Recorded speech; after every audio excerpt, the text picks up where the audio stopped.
Hello. How are you guys? Hello. Oh, you're okay. Can you say okay? I think you're learning a lot. Here's a book for you. Yeah. You might remember that we like to give books out at all of our well visits because we think it's important for kids to love to read.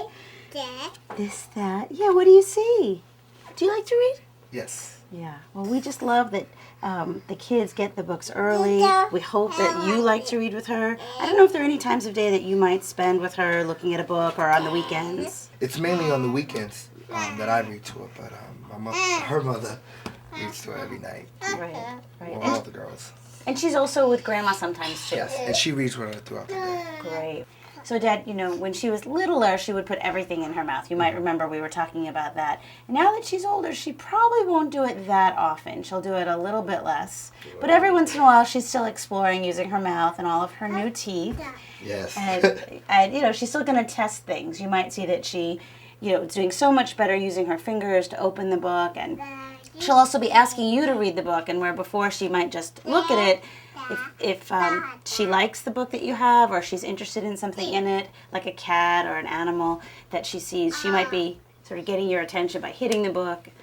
But she's just really doing great with loving that book. Yes. It's difficult where I don't read to the girls as much as the mother. I'm working, but I know she does use that as the calming tool just before bed. Right. That's where the 2-3 books, each one of the girls pick out a book, and then we'll read them all. Sometimes I stay in the bed for the story too, so we all get in the same bed, we listen to the story, then we put them to bed. But it's definitely a calming tool that we use. Yeah, but we love that because they're learning from you how wonderful it is to be together, to be together as a family, or even just you and Nyla, and reading the books together is a really nice activity. It's different from everything else that you might do to be with them.